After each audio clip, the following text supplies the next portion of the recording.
بسم الله الرحمن الرحيم. بسم الله.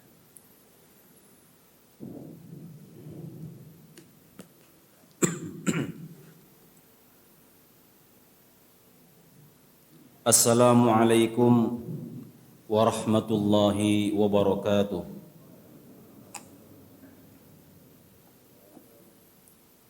Alhamdulillahilladzi wa kafa wa sallallahu ala habibil mustafa ahli sidqi wal wafa.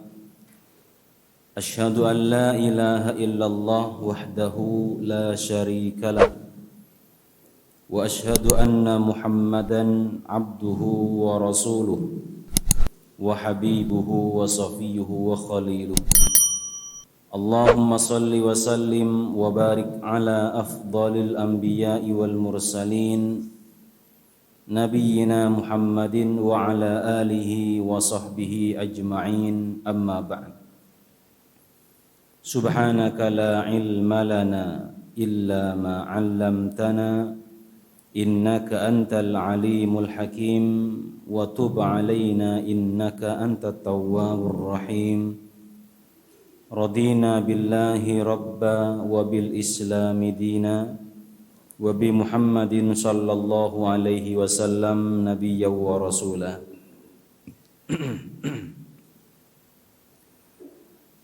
Bapak Ibu jamaah para hadirin sekalian yang saya hormati dan yang saya banggakan, pertama-tama tak lupa kita senantiasa bersyukur kepada Allah Subhanahu wa taala dengan mengucapkan alhamdulillahi rabbil alamin atas segala limpahan rahmat dan curahan nikmat yang Allah limpahkan kepada kita, sehingga sampai pada pagi hari ini kita masih bisa melangkahkan kaki kita dari rumah kita masing-masing menuju rumah Allah yang mulia ini untuk melaksanakan sholat subuh secara berjemaah. Mudah-mudahan ini menjadi catatan amal soleh kita, bekal kita untuk kembali kepada Allah Subhanahu wa ta'ala. Salawat dan salam tidak lupa senantiasa kita haturkan kepada junjungan kita Nabi Muhammad sallallahu alaihi wasallam, kepada keluarga, sahabat dan orang-orang yang mencintai beliau. Bapak Ibu jamaah, para hadirin sekalian yang saya hormati dan yang saya banggakan, kita akan melanjutkan tadabbur Al-Quran kita atau tafsir Al-Quran, di mana pada sebelumnya kita telah membaca dan mentadabburi satu ayat yang sangat penting, yaitu tentang perintah untuk mengesahkan Allah Subhanahu wa ta'ala dan sebuah ketetapan bahwa Allah itu esa dalam segala sesuatu, esa dalam perbuatannya. Allah maha berkehendak, Allah Subhanahu wa ta'ala yang maha menentukan, Allah yang mengatur segalanya. Maka kita dituntut untuk mengakui hal demikian. Kita telah membaca ayat 163, wa ilahukum ilahun wahid la ilaha illa huwar rahmanur rahim. Dan Tuhanmu adalah Tuhan yang Maha Esa, tidak ada Tuhan yang berhak disembah selain Dia yang Maha Pengasih lagi Maha Penyayang. Kemudian 164, Inna fi khalqis samawati wal ardi wa ikhtilafil laili wan nahar wal fulki allati tajri fil bahri bima yanfa'un nas wa ma anzalallahu minas sama'i mim ma'in fa ahya bihil arda ba'da mautiha wa bassa fiha min kulli dabbah wa tasrifir riyahi was sahabil musakhkhari bainas sama'i wal ardi la ayatin liqaumi ya'qilun. Ini juga tentang keesaan Allah Subhanahu wa taala yang menciptakan langit, menciptakan bumi, pergantian siang dan malam, berjalannya kapal di tengah lautan, menurunkan hujan dari langit, kemudian menghidupkan apa-apa yang mati dari tanah. Kemudian Allah menciptakan binatang-binatang, angin, awan. Ya, itu semua pertanda keesaan Allah Subhanahu wa taala bagi orang-orang yang berfikir. Ketika dia berfikir menggunakan akalnya bahwa Allah itu yang mengatur segalanya, maka kemudian kita dituntut untuk mengesahkan Allah, dituntut beribadah kepada Allah Subhanahu wa taala.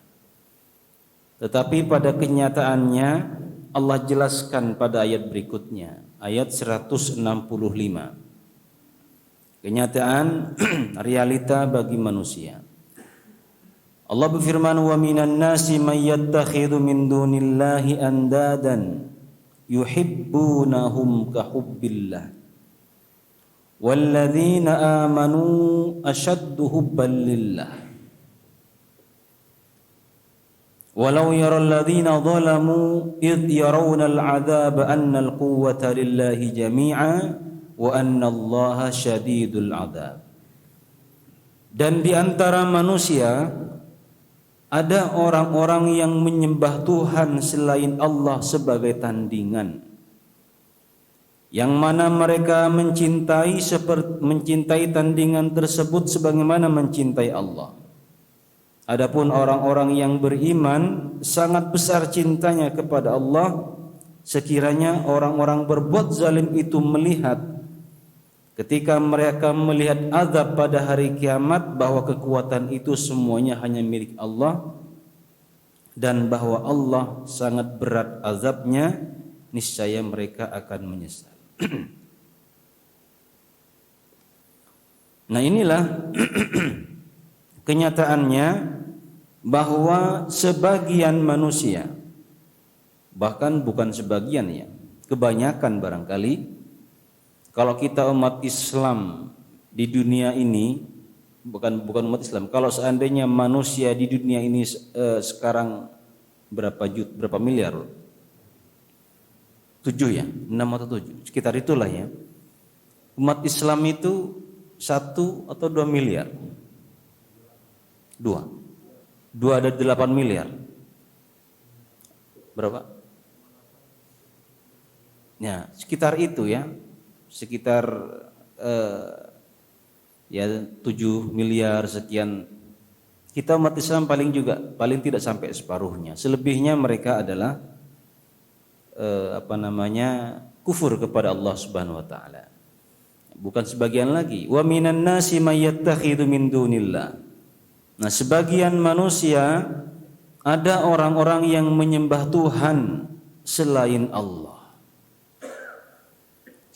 dijadikan sebagai tandingan. Mereka mencintai tandingan tersebut ya, sebagaimana cintanya kepada Allah. Adapun orang-orang yang beriman, mereka sangat cinta kepada Allah. Nah, Bapak Ibu jamaah sekalian yang dimuliakan oleh Allah Subhanahu wa taala, setelah Allah mempertegas tentang keesaannya, Dia yang menciptakan alam semesta, langit, bumi, hujan dan seterusnya tadi yang kita baca. Nah, inilah sebuah kenyataan bahwa banyak dari manusia itu yang menjadikan tandingan-tandingan selain Allah. Wa minan nas, dan dari sebagian manusia. Ya. Kalau menurut sebagian ulama sufi, ulama tasawuf, ketika dalam Al-Quran itu khitabnya menggunakan an-nas, maka menurut ulama tasawuf khitab an-nas itu tidak termasuk kepada mereka. Kenapa? Karena mereka itu sudah mencapai derajat iman. Jadi kalau dipanggil dengan an-nas, an-nas itu masih umum. Ya, masih umum. Kalau menggunakan ya ayyuhalladzina amanu, berarti yang diseru itu kita. Dan seruan paling mulia itu seruan paling agung itu ya ayyuhalladzina amanu, wahai orang-orang yang beriman. Dan banyak sekali ayat-ayat dalam Al-Quran menggunakan seruan-seruan seperti itu. Kalau ya ayyuhan nas, maka mereka tidak masuk. Maksudnya ulama tasawuf itu tidak masuk. Karena mereka derajatnya itu bukan nas lagi mereka itu, tapi mereka derajatnya sudah iman. Padahal di situ ya sebenarnya kita juga masuk di situ ya. An-nas, manusia mukmin kah, kafir kah, masuk. Tapi kalau iman maka beriman saja yang masuk, tapi kalau ya ayyuhalladzina kafaru maka orang-orang kafir saja yang masuk. Ya ayyuhannas wa minan nasi may yattakhidhu min dunillah, ada yang mengambil selain Allah andadan. Andadan itu jamak dari niddun. Niddun artinya tandingan, yang semisal. Jadi ada selain Allah yang kita jadikan Tuhan seakan-akan dia seperti Allah. Bahkan dia mencintai itu melebihi cintanya kepada Allah Subhanahu wa taala. Nah, maka melihat niddun ini, niddun itu tidak mesti berhala. Ya. Niddun itu sesuatu yang kita cintai melebihi kecintaannya kepada Allah, itu niddun. Ya, tandingan. Karena apa? Karena semestinya yang kita cintai itu adalah Allah yang melebihi di atas segalanya. Nah, kalau kita mencintai sesuatu melebihi cinta kita kepada Allah, itu artinya niddun. Kita mencintai anak, mencintai istri, mencintai harta, benda yang kita miliki melebihi cintanya kepada Allah, itu niddun. Menjadi tandingan. Nah, kalau keimanan kita itu berada di puncak, maka Allah itu dan Rasulnya kita cintai melebihi dari segalanya. Ya, kalau kita ingin tahu sebesar apa keimanan kita, kalau kita sudah bisa merasakan apa yang dirasakan oleh Umar bin Khattab radhiyallahu an.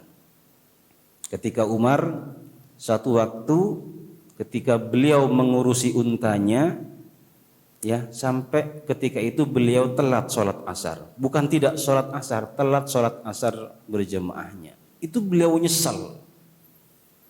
Beliau putus asa dengan harta bendanya, dengan untanya itu, gara-gara ngurusi itu kemudian beliau telat. Jadi melewati momen asar itu karena kesibukan ngurusin untanya, beliau itu sangat nyesal. Nah, kalau keimanan kita seperti itu, berarti kita mencintai Allah Subhanahu wa taala di atas segala-galanya. Tapi kalau kita kan tidak, santai. Bukan kita, saya ya, kalau Bapak Ibu insyaallah enggak. Kita azan santai. Kerjaan belum selesai, masih banyak. Nah, berarti iman kita ini belum mencintai Allah itu belum melebihi dari segala-galanya.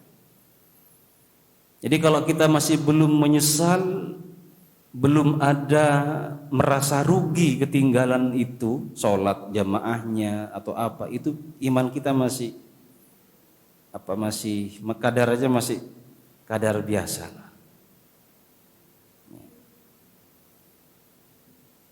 Kalau kita tertinggal nih, misalkan ini, tertinggal sholat sunnah subuh sebelum subuh, ya, sholatul fajr itu, ya, yang lebih baik pahalanya itu lebih baik dari dunia dan seisinya. Ketika kita tertinggal, ada merasa nyesel enggak seperti itu? Itu kan eman gitu ya. Maka kalau dari rumah saya azan sampai sini enggak mungkin masih dapat sholat sunnah. Ya, kadang dari rumah itu sudah azan saya berangkat, sampai sini pasti udah sholat itu. Maka mending sholat sudah di rumah. Lumayan ya biawan sini. Jadi ada perasaan nyesel gitu ya. Atau dengan yang lainnya. Nah, iman kita sampai seperti itu tidak. Nah, orang-orang yang mencintai Allah Subhanahu wa taala melebihi di atas segala-galanya, Rasul menyebutkan mereka berada di puncak keimanan. Tapi kalau kita melebihi sesuatu, ya cinta kita melebihi yang lain daripada Allah Subhanahu wa taala, ya kita masih iman yang kadarnya itu belum tinggi. Rasulullah sallallahu alaihi wasallam bersabda, "Salasun man kunna fihi wajada halawatal iman." Jadi ada 3 perkara, 3 sifat pada ciri seseorang yang akan meraih manisnya iman. Jadi kita akan merasakan manisnya iman kalau 3 ini ada dalam diri kita. Kalau 3 ini sudah ada dalam diri kita, maka kita akan merasa bagaimana manisnya iman itu. Apa yang pertama? Ayyakunallaha wa rasulahu ahabba ilaihi mimma siwahuma. Yang pertama, mencintai Allah dan Rasulnya melebihi daripada keduanya. Jadi cinta kita kepada Allah melebihi daripada keduanya. Jadi tidak ada yang melebihi cinta kita kepada makhluk itu yang melebihi cinta kita kepada Allah dan Rasulnya. Nah kalau sudah seperti itu ya maka insya Allah itu orang-orang yang berada di puncak keimanan. Ya dengan tandanya salah satunya itu tadi. Ketika tertinggal jamaah itu merasa nyesal. Ya, seperti Umar. Ya, Umar ketika tertinggal ketika itu merasa marah dengan untanya itu. Gara-gara kamu ngurusi kamu gitu ya. Saya malah terlambat ya. Yaitu imannya Umar.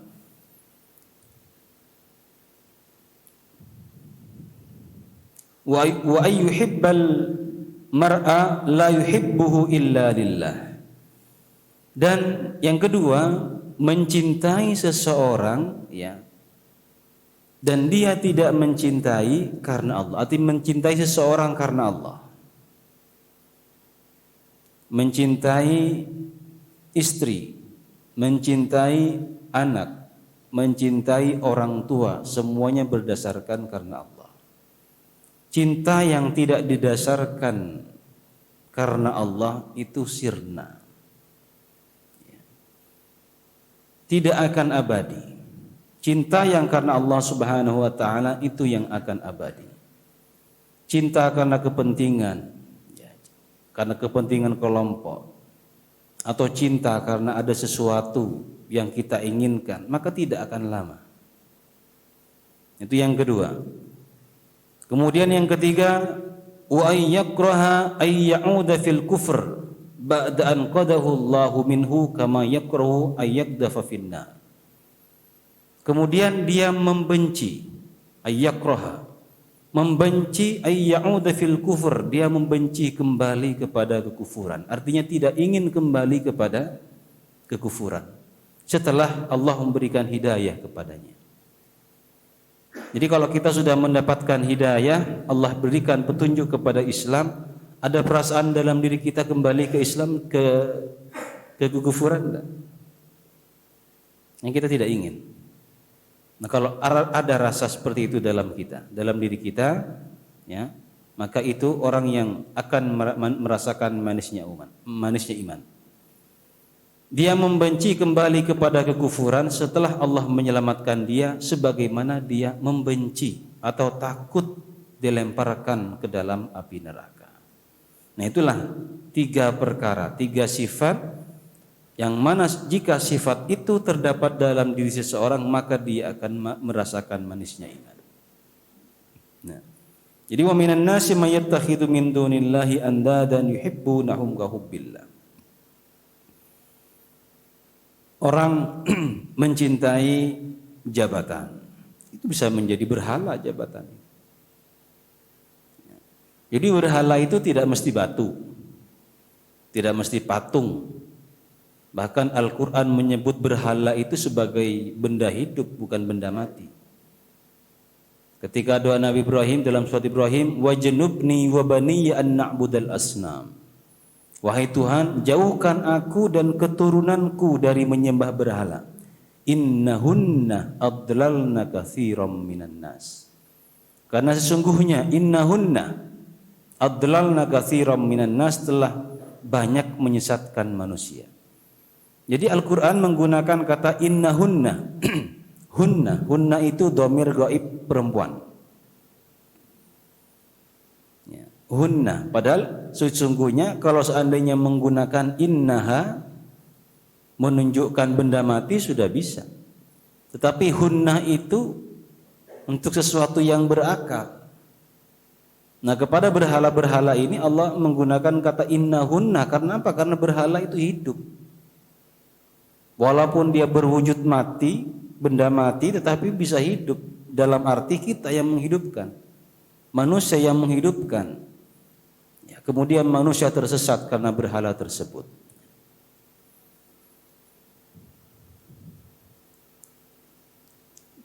Yuhibbunahum kahubbillah, mereka mencintai sebagaimana mencintai Allah.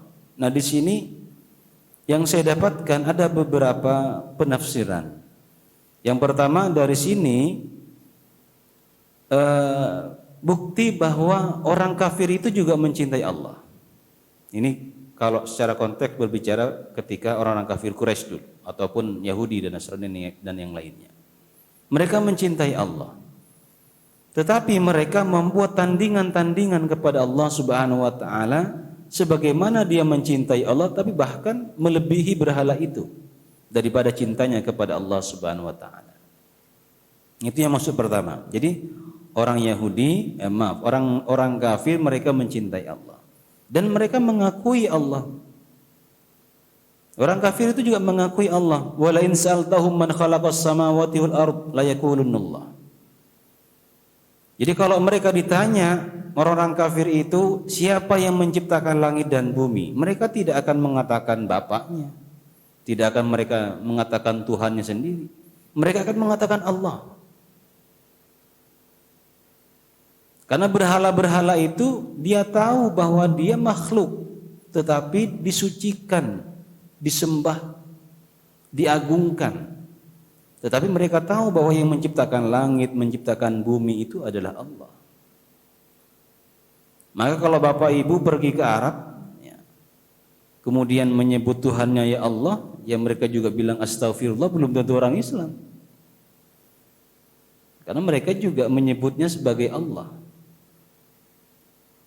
Ya. Ini buktinya bahwa mereka itu secara rububiyah mereka mengakui Allah. Tetapi secara uluhiyah tidak. Jadi secara rububiyah artinya Allah Maha Esa dalam mengatur, mengelola, menciptakan langit, bumi, hujan, rezeki. Mereka mengakui. Itu dari segi rububiyahnya. Tapi dari segi peribadatan, uluhiyah dalam makna la ilaha illallah, mereka tidak mengakui. Mereka menyembah selain Allah Subhanahu wa taala. Atau bisa jadi sembahan-sembahan itu, tandingan-tandingan itu sebagai cara atau fasilitator untuk mendekatkan dirinya kepada Allah Subhanahu wa taala. Jadi orang-orang kafir yang mereka menyembah berhala itu, mereka mengatakan kami tidak menyembah berhala ini. Ya, berhala ini hanya kami jadikan perantara untuk mendekatkan diri kami kepada Allah. Wa yuqarribuna ilaihi zulfa. Jadi mereka beranggapan berhala itu, kami tidak menyembah berhala, berhala itu hanya perantara. Ya, perantara untuk mendekatkan kepada Allah. Padahal Allah tidak perlu perantara. Ya, Allah itu bukan seperti penjual tanah, jual tanah tanpa perantara. Kalau perantara kan ada perantaranya gitu. Jual ruko tanpa perantara, Allah tidak perlu perantara. Apa yang kita ucapkan langsung tembus kepada Allah. Kita tidak perlu seperti menghadap gubernur. Menghadap gubernur ada protokolnya, ada prosesnya, tidak bisa langsung, harus pakai ke sekretarisnya, ajudannya dan seterusnya. Allah tidak. Jangan samakan Allah dengan gubernur. Untuk menghadap Allah kita perlu perantara. Perantara ini agar kita sampai kepada Allah. Tidak. Siapapun makhluknya meminta memohon kepada Allah, Allah Maha mendengar, Allah Maha melihat, Allah Maha mengetahui. Langsung saja minta kepada Allah Subhanahu wa taala. Itu dari segi rububiyahnya. Orang kafir enggak. Ya, mereka menjadikan tandingan. Itu yang pertama, mereka mencintai Allah. tetapi mereka membuat tandingan-tandingan selain Allah, bahkan mereka melebihi tandingan cintanya melebihi cintanya kepada tandingan tersebut daripada Allah. Atau yang kedua, mereka mencintai tandingannya itu kahubbillah, sebagaimana orang-orang beriman kepada Allah, sebagaimana orang-orang mencintai Allah Subhanahu wa taala. Ya, itu maksud yang kedua. Jadi mereka mencintai berhala tersebut sebagaimana orang beriman cinta kepada Allah. Jadi yang saya dapatkan dua maknanya di sini. Yang pertama, mereka orang kafir itu cinta kepada Allah tetapi membuat tandingan. Yang kedua, mereka cinta kepada tandingannya selain Allah itu sebagaimana cintanya orang beriman kepada Allah. Walladzina amanu asyaddu hubban lillah. Dan orang-orang yang beriman tentu mereka sangat mencintai Allah Subhanahu wa taala. Asyaddu hubban lillah. Ya, karena apa? Cinta kepada Allah itu akan abadi. Cinta yang berdasarkan kepada Allah itu akan kekal. Tetapi cinta yang tidak berdasarkan Allah Subhanahu wa taala akan binasa, sebagaimana orang-orang yang mencintai berhala nanti cintanya itu akan putus. Kapan putusnya? Pada hari kiamat. Nanti dijelaskan pada ayat selanjutnya. Nah, jadi ayat ini orang-orang kafir dalam tanda kutip itu selingkuh lah ya. Kita juga orang beriman bisa selingkuh cintanya.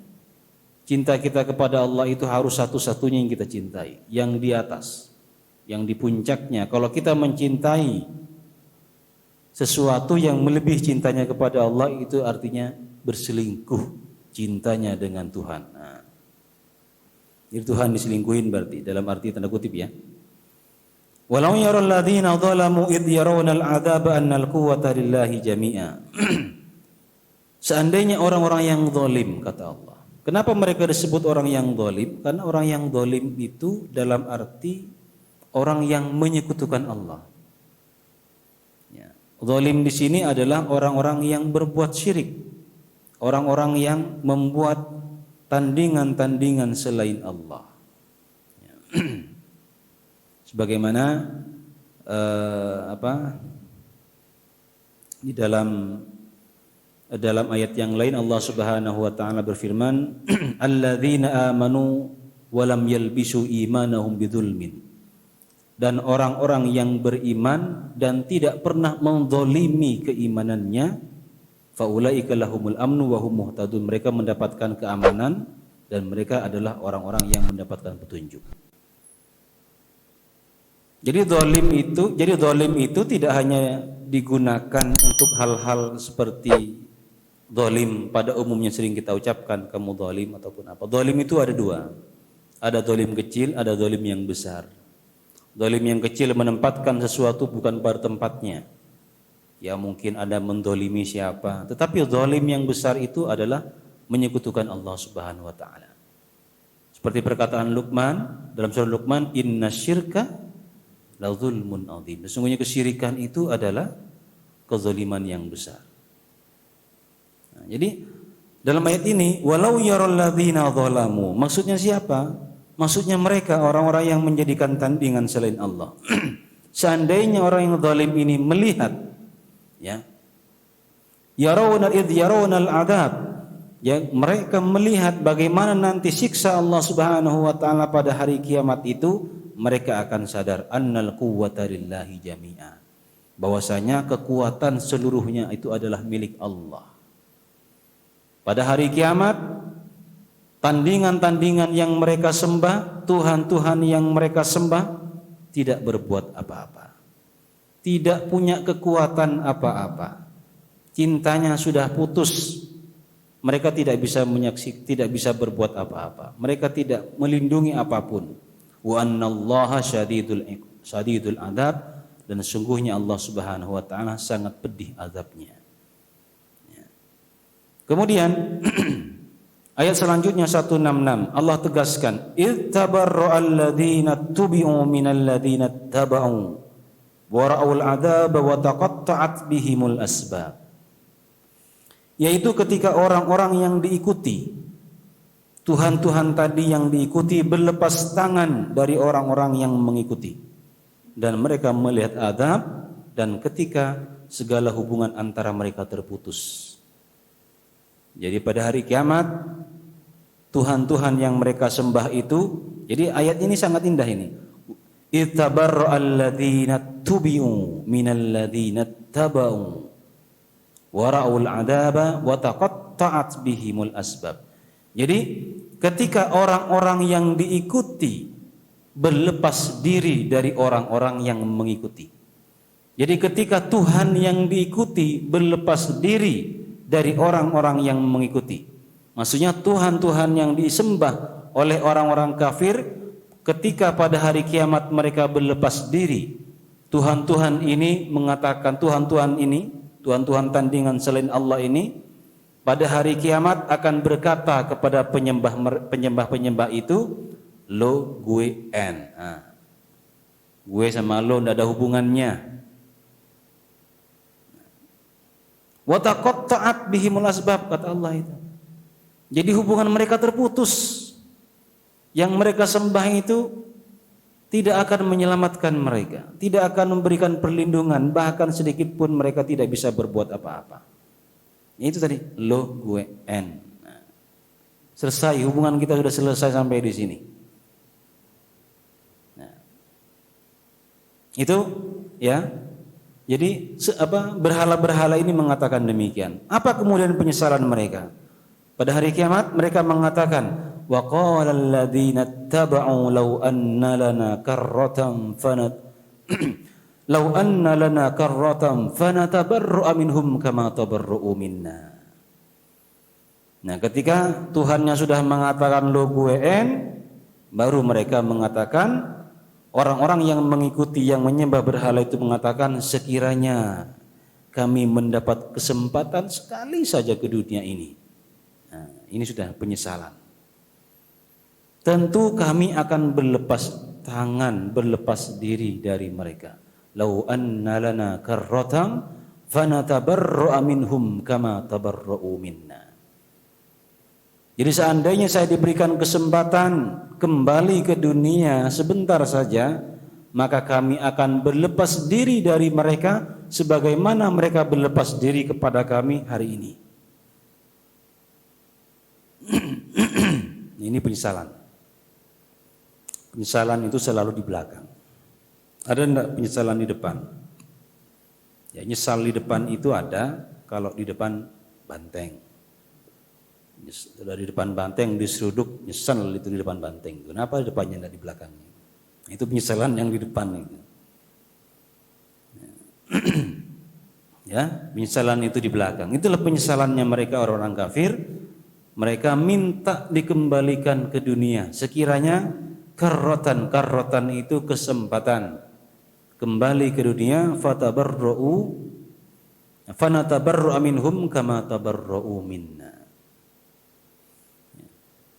Kadzalika yurihimullahu a'malahum hasaratin alaihim. Nah, kemudian kata Allah, demikianlah Allah memperlihatkan kepada mereka amal perbuatan yang mereka sesalkan. Allah memperlihatkan kepada mereka.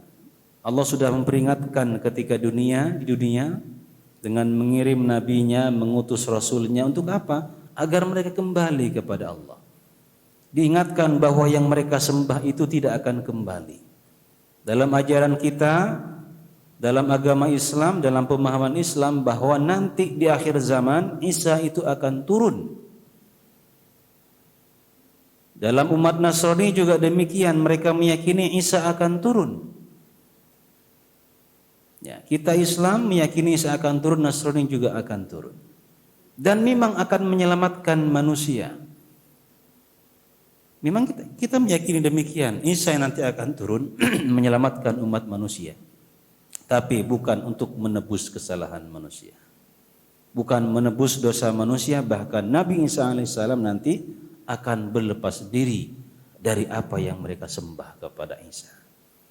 Aku bukan Tuhan kalian, Ya, kalau kita lihat, ya, karena saya bukan pakar kristolog ya, kata Dr. Zakir Naik, tidak pernah dalam perjanjian lama ataupun baru Isa itu mengatakan saya adalah Tuhan, sembahlah aku.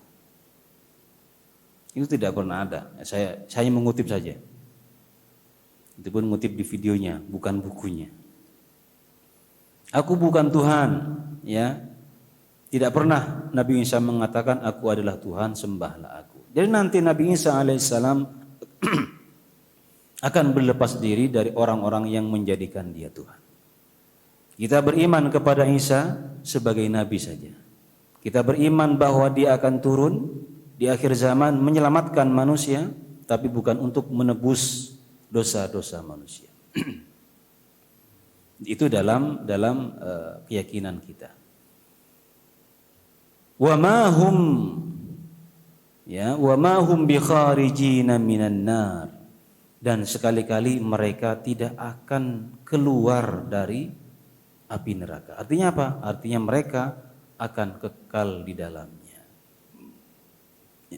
Allah Subhanahu wa taala telah memperingatkan hal demikian. Kemudian saya ingin mengutip dari beberapa ayat-ayat terkait bahwa mereka adalah orang-orang yang nanti Tuhan mereka itu akan berlepas diri. Wattakhadhu min dunillahi alihatan liyakunu lahum izzan. Kalla sayakfuruna biibadatihim wa yakununa alaihim didda. Dan mereka telah mengambil sesembahan-sesembahan selain Allah agar sesembahan-sembahan itu menjadi pelindung mereka kelak. Kalla, sekali-kali tidak. Ya, sekali-kali tidak. Kelak mereka sesembahan-sembahan itu akan mengingkari penyembahan atau peribadatan mereka para pengikutnya terhadap berhala tersebut, dan mereka sesembahan itu akan menjadi musuh bagi mereka. Ya, minggu yang lalu, beberapa pertemuan yang lalu kita juga sudah sampaikan bahwa para orang-orang atau berhala-berhala yang mereka sembah itu akan berlepas diri dan tidak mengenal satu dengan yang lainnya. Mereka saling menuduh bahwa dia yang menyesatkan, saya ikut begini karena dia yang menunjukkan, dan seterusnya. Kemudian terkait dengan cinta yang tidak berdasarkan cinta kepada Allah. Innamat takhattum, surat Al-Ankabut 25. Innamat takhattum min dunillahi awthanan mawaddatan bainakum fil hayatid dunya. Sesungguhnya berhala-berhala yang kalian sembah selain Allah adalah untuk menciptakan perasaan kasih sayang di antara kalian dalam kehidupan dunia ini. Summa yaumal qiyamati yakfur ba'dukum bi ba'din. Kemudian pada hari kiamat mereka saling mengingkari satu dengan yang lainnya. Wa yal'anu ba'dukum ba'dha, dan saling melaknat satu dengan yang lainnya. Jadi saling melaknat, saling mengingkari, saling merasa tidak kenal dengan satu yang lainnya, bahkan saling menuduh bahwa fulan yang menyesatkan, fulan yang menyesatkan. Mereka tidak mau bertanggung jawab. Wa ma'wakumun nar wa ma lakum min nasirin. Tempat kembali kalian adalah neraka, dan sekali-kali tidak ada bagi kalian para penolong sedikit pun. Ya. Dalam ayat yang lain, waman Ahqaf ayat 5 dan 6, waman adallu mimman yad'una min dunillah man la yastajibu lahu ila yaumil qiyamati wa hum an du'aihim ghafilun. Wa idza khusyiran nasu kanu lahum a'da'an wa kanu bi'ibadatihim kafirin. Dan siapakah orang yang lebih sesat daripada orang-orang yang menyembah berhala-berhala selain Allah, yang tiada dapat memperkenankan atau mengabulkan doanya sampai hari kiamat, dan mereka lalai dari apa yang mereka ucapkan atau doa mereka. Dan apabila mereka dihimpunkan pada hari kiamat, niscaya sesembahan-sembahan itu menjadi musuh bagi mereka dan mengingkari pemujaan-pemujaan atau ibadah-ibadah mereka terhadap berhala tersebut. Itu beberapa ayat terkait bahwa berhala-berhala pada hari kiamat itu mereka tidak akan mengakui. Atau orang-orang yang mereka sembah tidak akan mengakui. Tidak akan memberikan sedikit perlindungan kepada orang-orang yang menyembah, bahkan nanti mereka akan saling melaknat satu dengan yang lainnya. Alhamdulillah yang menunjukkan kepada kita agama ini, yang menunjukkan kepada kita Islam ini, sehingga kita mencintai Allah Subhanahu wa taala, mencintai Rasulnya. Mudah-mudahan cinta kita abadi terus, ya. Walaupun dalam cara beribadah kita memang cinta kita kepada Allah dan Rasulnya tidak seperti para sahabat, tidak seperti Umar, ya. Tetapi paling tidak kita berupaya terus dalam kecintaan kita kepada Allah Subhanahu wa taala. Maka dalam satu hadis terkait tentang keimanan para sahabat itu, ya, wala la tasubbu ashabi, kata Rasulullah sallallahu alaihi wasallam, janganlah kalian menghina, janganlah kalian mengejek sahabat-sahabatku, ya. Fawalladhi nafsi biyadihi law anna ahadakum anfaqa misla uhudin dhahaban ma adraka mudda ahadihim wala nasifahu. Janganlah kalian menghina ataupun mengejek para sahabatku. Demi jiwaku yang berada di tangannya, seandainya kalian memiliki emas sebesar gunung Uhud, kalian infakkan untuk menandingi atau menyaingi imannya para sahabat, tidak akan sampai walaupun separuhnya. Ya, itu keimanan para sahabat. Jadi kalau kita mengumpulkan seluruh emas harta kekayaan kita kumpulkan sehingga sebesar gunung Uhud, kita infakkan atau kita timbang untuk menyaingi keimanan para sahabat, separuhnya saja tidak sampai. Luar biasa mereka, bagaimana totalitas mereka dalam mencintai Allah dan Rasulnya. Nikmat mereka menjalankan syariat Allah Subhanahu wa taala, dipersaksikan oleh Rasulnya, di hadapan Rasulnya. Ya, kalau kita hidup di zaman itu, kita khawatir kalau hidup di zaman itu jangan-jangan kita berada di barisan Abu Jahal, Abu Lahab. Kalau kita hidup di zaman itu jangan-jangan kita menjadi penentangnya, menjadi yang melawan Rasul. Alhamdulillah kita hidup di zaman sekarang, ya. Kita hidup dengan keimanan, beriman kepada Allah, beriman kepada Rasulnya. Mudah-mudahan kita tidak mati kecuali dalam keadaan beriman. Baik Bapak Ibu jamaah sekalian yang dimuliakan oleh Allah, itulah 3 ayat satu paket, satu pasang ini, ya. Surat Al-Baqarah ayat 165 ya. 165, 166, 167 saya selesaikan karena satu penjelasan bahwa mereka orang-orang kafir yang menyembah selain Allah atau orang-orang yang mencintai tandingan selain Allah, mereka kelak akan saling membenci, saling memusuhi, bahkan berhala-berhala ini akan mengingkari atas peribadatan yang mereka lakukan. Baik Bapak Ibu jamaah sekalian, saya kira itu yang bisa kita bahas. Mudah-mudahan bermanfaat, menambah keimanan, kecintaan kita kepada Allah dan Rasulnya. Mudah-mudahan semakin baik kualitas kita dalam beribadah, dan sebentar lagi kita memasuki bulan Ramadan. Mudah-mudahan kita diberikan umur panjang. Hadanallahu wa iyyakum ajma'in. Assalamualaikum warahmatullahi wabarakatuh.